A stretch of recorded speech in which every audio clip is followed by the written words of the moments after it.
Olá, tudo bem? Quem fala com vocês é o Vitor e hoje a gente vai para o 8º capítulo de Marcos nessa nossa leitura.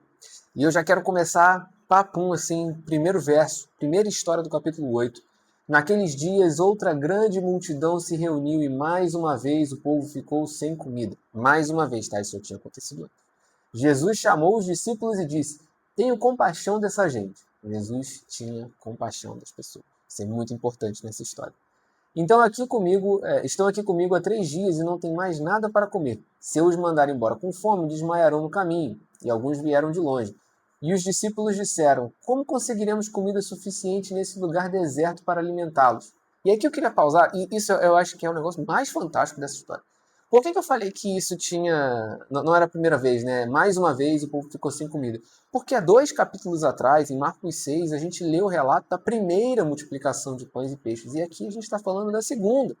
Esses discípulos já tinham visto esse filme antes, eles já tinham visto Jesus dando um jeito de providenciar aquilo que era necessário. Eu tenho a impressão, assim, é porque a gente está lendo a história, depois ela está escrita, mas a impressão que eu tenho é como se Jesus falasse: não, peraí, galera, peraí. Há 2 capítulos atrás vocês já viram esse filme. Vocês já viram o que aconteceu, vocês já viram que eu tive compaixão, vocês já viram que a gente não tinha como alimentar o povo. Eu já falei, beleza, então vocês tratem de alimentá-los, vocês trouxeram os 5 pães e os 2 peixes e eu dei um jeito, milagroso, mas eu dei um jeito de multiplicar para que aquela multidão não ficasse com fome. E o que vai acontecer aqui? No verso 5, Jesus perguntou: Quantos pães vocês têm? 7. Então Jesus mandou todo o povo sentar-se no chão, tomou os 7 pães, agradeceu a Deus e os partiu em pedaços. Em seguida, entregou-os aos discípulos, que os distribuíram à multidão. E eles encontraram ainda alguns peixinhos. Jesus também os abençoou e mandou que os discípulos os distribuíssem. Todos comeram à vontade, e depois os discípulos recolheram 7 cestos grandes. Nossa, difícil falar isso. Recolheram 7 cestos grandes com as sobras. Naquele dia havia cerca de 4.000 homens na multidão, e após comerem, Jesus os mandou para casa. Jesus, mais uma vez, demonstra, pela sua compaixão e pelo seu poder, aquilo que ele pode fazer de providenciar. E ele enxerga o mesmo filme de antes. Os discípulos não acreditaram até que ele fizesse aquilo acontecer.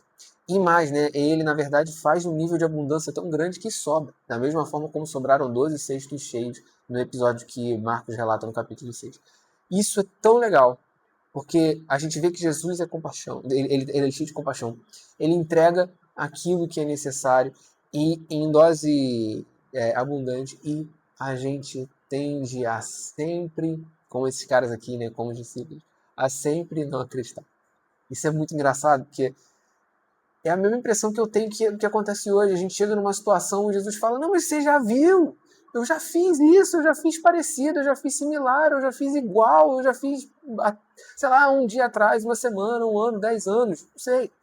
Mas sabe que ele continua sendo o mesmo.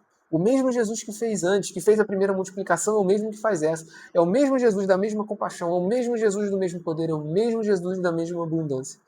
E é o mesmo Jesus que nós temos, que já fez no passado e que pode fazer mais uma vez. Então simplesmente creia.